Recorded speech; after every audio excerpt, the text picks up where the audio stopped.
Hello friends, आप सभी का स्वागत है यूट्यूब चैनल विजेता कुल में।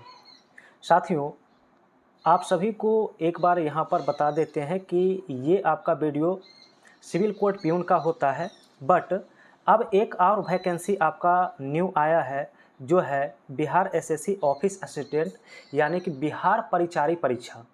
और बिहार परिचारी में आपका 30 क्वेश्चन हिंदी से पूछा जाएगा। 30 क्वेश्चन आपका हिंदी से पूछा जाएगा परिचारी परीक्षा में। तो सोच सकते हैं कि बिहार एसएससी ऑफिस असिस्टेंट में आपका 30 क्वेश्चन का वेटेज है हिंदी का। तो आप लोग इस वीडियो को ज़रूर देखिएगा और इसे पूरा करिएगा प्रतिदिन। और प्यून में आपका क्या है, सिविल कोड का 35 क्वेश्चन हिंदी का होता है। तो लगभग देखें तो दोनों का वेटेज बहुत ज़्यादा है हिंदी का। तो आप लोग ज़रूर इस वीडियो को पूरा करिए प्रतिदिन। मोस्ट इम्पोर्टेंट क्वेश्चन यहाँ पर मिलता है। तो चलिए शुरू करते हैं। आज का पहला सवाल हिंदी लैंग्वेज में।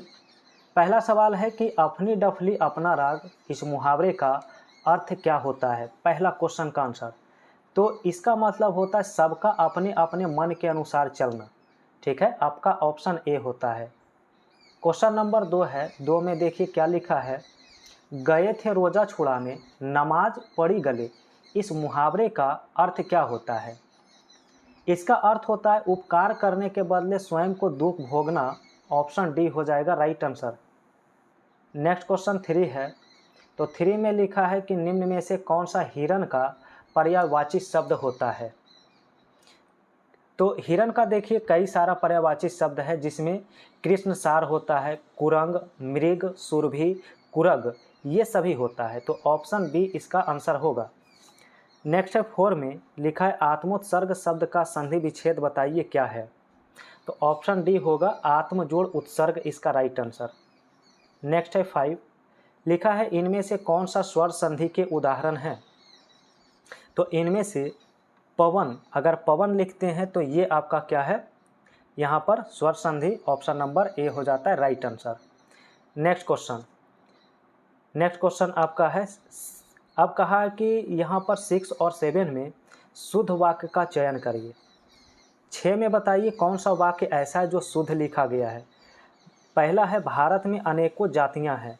तो देखिए अनेकों लिखना गलत है, अनेक लिखना सही है। भारत में अनेक जातियाँ हैं, क्योंकि अनेक अपने आप में प्लुरल है, इसे प्लुरल बनाने की ज़रूरत नहीं है।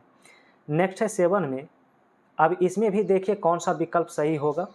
तो आज अवकाश देने की कृपा करें, ऑप्शन सी लिखा हुआ सही है।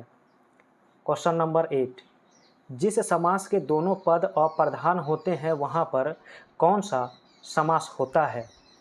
तो देखिए यहाँ पर याद रखिएगा बहुब्रीहि समास होता है दोनों पद अगर अप्रधान हो, और अगर दोनों पद प्रधान अगर होता है तो वो आपका द्वंद्व समास होता है। ठीक है, दोनों याद रखिए।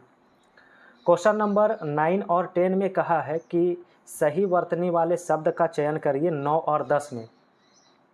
तो 9 में आप देखेंगे कौशल्या लिखा हुआ बिल्कुल सही है, ऑप्शन ए में। और 10 नंबर सवाल का दीप्तिमय, ऑप्शन सी में लिखा हुआ राइट है। चलिए फ्रेंड्स, 11 में और 12 में शुद्ध वाक्य का चयन करिए। तो इसमें आप सही से अगर पढ़ के देखेंगे तो आपकी घड़ी में क्या बजा है, ऑप्शन सी लिखना राइट है। और 12 नंबर सवाल अगर आप देख रहे होंगे इस सवाल का, तो ऑप्शन डी लिखा हुआ बिल्कुल सही है। 2 अक्टूबर को हम चरखा चलाते हैं। ठीक है, चलिए नेक्स्ट क्वेश्चन ज़रा बताइए 13 और 14। तो 13 और 14 में सही विलोम शब्दों को छाटिए। तो 13 नंबर सवाल का जो राइट आंसर डी होगा, मधुर का कटु होता है। और 14 में उल्टा शब्द जो सही लिखा गया है, उत्कर्ष का अपकर्ष। तो पहला ही ऑप्शन सही है। क्वेश्चन नंबर 15 और 16 में पर्यायवाची शब्द बताना है।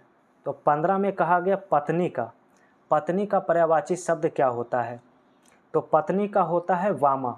ऑप्शन नंबर बी हो जाएगा यहाँ पर राइट आंसर। ठीक है, इसके बाद 16 में अग्नि का पर्यायवाची शब्द पूछा गया है। तो अग्नि का अनल लिखेंगे, आग लिख सकते हैं। ठीक है, ये सभी इसके पर्यायवाची होते हैं। नेक्स्ट है 18, 17 और 18 में 17 में का युद्ध करने के इच्छुक को क्या कहते हैं। अनेक शब्द का एक शब्द बताना है। तो 17 का राइट आंसर डी होता है, युयुत्सु कहा जाता है युद्ध करने के इच्छुक को। नेक्स्ट है 18, 100 करोड़ के लिए एक शब्द बताइए। तो 100 करोड़ के लिए शतकोटिक लिखते हैं। क्वेश्चन नंबर 19 और 20 में फिलर्स है जिसे पूरा करना है। लिखा यदि अपकृत होते रहे तो अब संभावी है। तो 19 में कौन सा विकल्प भरना सही है? तो यहाँ पर ऑप्शन सी भरना सही है, विनाश अब संभावी है। नेक्स्ट है 20, शिक्षक को सदैव शिष्यों के प्रति प्रदर्शित करना चाहिए। तो क्या प्रदर्शित करना चाहिए? तो सौहार्द, ऑप्शन सी हो जाएगा। नेक्स्ट सवाल 21 और 22 में देखिए यहाँ पर कहाँ किस पार्ट में एरर है, गलती है, ये पहचानना है।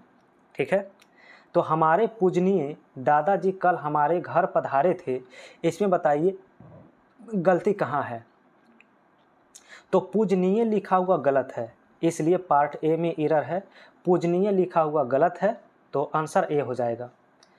अगला सवाल 22 में है, लिखा है समवयस्क सलमान और सुग्रीव एक ही दफ्तर क्रियाशील हैं, सभी उचित है। तो इसमें किस पार्ट में एरर है बताइए? तो इसमें ऑप्शन सी पार्ट में एरर है। किसमें? तो ऑप्शन सी पार्ट में आपका एरर है। चलिए फ्रेंड्स आगे बताइएगा। और आगे सवाल यहाँ देखिए, एरर इसलिए क्रियाशील नहीं, यहाँ कार्यशील होना चाहिए। यहाँ पर क्या होना चाहिए? कार्यशील होना चाहिए था। ठीक है, ओके। 23 और 24, 23 में लिखा है कि गलत अर्थ को चिन्हिए। कनक का बताइए गलत अर्थ इसमें कौन सा दिया हुआ है 23 में? तो 23 का देखिए जो मदिरा लिखा है ये कनक का नहीं होता है, तो आंसर सी होगा। क्वेश्चन नंबर 24 लिखा है कुल, तो इसका बताइए कौन सा गलत है? तो कुल का परिवार होता है, किनारा संपूर्ण होता है, लेकिन एक ध्वनि नहीं है, तो आंसर डी होगा। नेक्स्ट है दिशाएं ही जिनके वस्त्र हो के लिए एक शब्द बताइए। तो 25 का ऑप्शन नंबर बी हो जाएगा, दिगंबर। नेक्स्ट है 26 में समास बताना है। नीलकमल कौन सा समास है? तो नीलकमल यानी नीला है जो कमल, विशेष और विशेषण का इसमें बोध हो रहा है, तो ये कर्मधारय समास होते हैं। नेक्स्ट है 27, राजपुरुष में कौन सा समास है? राजपुरुष यानी राजा का पुरुष कह सकते हैं, तो विभक्ति लगा हुआ है का, तो इसलिए तत्पुरुष समास इसका आंसर सी हो जाएगा। क्वेश्चन नंबर 28, इसमें कहा है कि नीचे दिए गए विकल्प में संधि की प्रकार पहचानिए। परमात्मा कौन सी संधि है बताइए? परम जोड़ आत्मा इसका संधि विच्छेद होता है और ये आपका दीर्घ संधि होता है, तो ऑप्शन नंबर डी होगा। नेक्स्ट है 29 में राजर्षि। राजर्षि का होता है राजा जोड़ ऋषि, और इसका करेक्ट आंसर ए होगा, गुण संधि के उदाहरण। सवाल नंबर 30 है, लिखा है दिए गए के लिए जिस पर आक्रमण किया गया हो एक शब्द बताइए। जिस पर आक्रमण किया गया है इसके लिए एक शब्द बताइए, तो आंसर इसका ए होता है, इसे आक्रांता कहते हैं। अब 31 से 35 तक गद्यांश है, तो इसे आप लोग पढ़ के आंसर कर सकते हैं। 31 का आंसर जो है, कहा गया हल चलाने वाले किसान, तो आंसर डी होगा, अपने शरीर का हवन किया करते हैं। 32 में है हवन कुंड की ज्वाला की किरणें, तो 32 का आंसर ए होगा, चावल के लंबे सफ़ेद दानों के रूप में निकलती है। 33 में है प्रत्येक पत्ते फूल और फल बिखर रहा है, तो आंसर इसका बी होगा, किसान का सारा जीवन। क्वेश्चन नंबर 34, भारतीय किसान को कोई सरोकार नहीं होता, तो इसका आंसर सी होगा, मंदिर मस्जिद गिरजाघर से।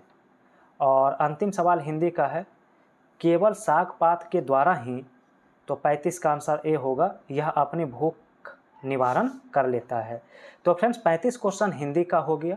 अब 15 सवाल प्यून के लिए आता है, जिसमें 15 क्वेश्चन पूछा जाएगा। तो 36 से 50 तक अब आपका इंग्लिश लैंग्वेज का सवाल शुरू होता है। आप लोग अपना आंसर बताइए 36 से। तो 36 में लिखा है एंटोनिम बताइए डम का। तो डम का मतलब गूंगा होता है। क्या होता है? गूंगा। तो इसका आंसर सी हो जाएगा, वोकैल हो जाएगा, क्योंकि इसका मतलब वाचाल होता है, बोलने वाला। ठीक है। क्वेश्चन 37 है select the wrongly spelled word. तो यहाँ पर स्पेल्ड जो देखना है, इलेक्ट्रिक जो लिखा गया है वो गलत है, क्योंकि इलेक्ट्रिक का यहाँ पर ई होना चाहिए शुरू में। ठीक है। चलिए नेक्स्ट क्वेश्चन 38 से होगा। इसमें है यहाँ पे बताइए नरेशन दिया हुआ है। The gardener said shall I plant roses in this flower bed, तो इसका कौन सा ऑप्शन सही होगा। 38 का फ्रेंड्स बी ऑप्शन करना है। The gardener asked if he should plant roses in that flower bed. Question 39 है, तो 39 में वन वर्ड सब्स्टिट्यूशन है having or showing no emotion, यानी 39 का आंसर क्या होगा। इसे उदासीन कह सकते हैं, न्यूट्रल कह सकते हैं, निरुत्साह कह सकते हैं। तो आंसर जो 39 का होगा ऑप्शन बी एपैथेटिक कहते हैं इसे, ठीक है। क्वेश्चन नंबर 40, इसमें इडियम्स दिया है वी इन समवन्स शूज, तो इसका मतलब होता है, याद रखिएगा, दूसरा व्यक्ति जिस स्थिति का सामना कर रहा है ठीक उसी तरह का सामना करना, तो इसी का अर्थ होता है। तो ऑप्शन ए हो जाएगा face the same situation and another person. Next है 41 में फिलर्स लिखा है I felt hungry around midnight but there was anything in the fridge. तो ऑप्शन इसमें क्या फिल करना होगा कि सही हो जाए, तो यहाँ पर ऑप्शन डी हार्डली, यानी बड़ी मुश्किल से, ऑप्शन डी हो जाएगा। 42 जरा देखिए, वन वर्ड सब्स्टिट्यूशन है, लिखा है an animal that can live in water as well as on land, यानी कि वैसा प्राणी जो जल और थल दोनों पर रहता हो तो उसे एम्फीबियंस कहते हैं, उभयचर कहते हैं। जैसे आपका फ्रॉग है, मेढक है, उभयचर की श्रेणी में आता है, तो ऑप्शन डी हो जाएगा। क्वेश्चन नंबर 43, इसमें एरर बताना है। सवाल लिखा है she clasped her baby tight in her arms, no error, तो इसमें कौन सा ऑप्शन भरना होगा। ऑप्शन यहाँ पर आपका बी करेक्ट आंसर होगा, बेबी टाइट जो यहाँ पर लिखा गया है, ठीक है। तो चूंकि यहाँ पर टाइट जो है एडजेक्टिव को एडवर्ब में बदलना होगा, तो टाइट नहीं, यहाँ पर टाइटली होना चाहिए। क्या होना चाहिए, यहाँ पर टाइटली होना चाहिए एडवर्ब के रूप में, इसीलिए एरर है।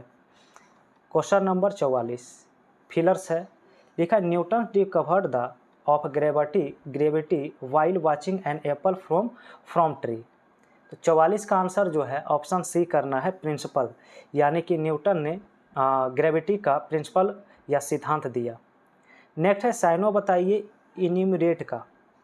क्वेश्चन नंबर 45, इसका मतलब होता है एक एक करके गिनना, एक एक करके गिनना, तो इसका आंसर ए होगा, लिस्ट होगा राइट आंसर, ठीक है। नेक्स्ट है 46, लिखा है पैसिव वॉइस में चेंज करिए, switch off the light before you leave, switch off the light before you leave, तो आंसर इसका सी होगा, let the light be switched off before you leave. Question number 47, error ढूंढना है इसमें। सवाल है ही set up an institution with a view to spread education. 47 का ऑप्शन क्या होगा। तो देखिए यहाँ पर आप याद रखिएगा, ये जो इन अ व्यू टू लिखा है इसके साथ जीरंड आता है, यानी कि V4 आएगा, तो स्प्रेड नहीं स्प्रेडिंग लिखना होगा। क्या लिखना होगा, स्प्रेडिंग लिखना होगा, तो एरर आपका सी ऑप्शन में है इसका, ठीक है। क्वेश्चन नंबर 48 और इसमें इडियम्स दिया है।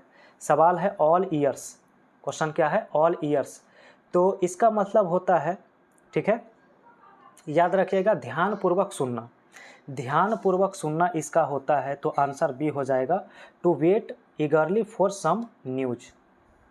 क्वेश्चन नंबर 49, तो एंटोनिम बताना है कोलाबोरेशन का। कोलाबोरेशन का मतलब होता है सहयोग करना, तो सहयोग का यहाँ पर एंटो डिवीजन हो जाएगा, बंटवारा करना, भाग करना, डिवाइड करना, ऑप्शन डी। और 50 नंबर सवाल अंतिम सवाल होता है, लिखा है साइनो बताइएगा विजिलेंट का। तो विजिलेंट का मतलब होता है सतर्क, चौकस, चौकन्ना, यानी कि इसका आंसर वाचफुल लिखना होगा। वाचफुल का मतलब ही क्या होता है, सतर्क होता है, ठीक है। तो फ्रेंड्स आपका कंप्लीट सेट आपका यहाँ पर पूरा होता है। आप लोग ज़रूर बताइएगा कमेंट बॉक्स में आप सभी को वीडियो कैसा लगा है।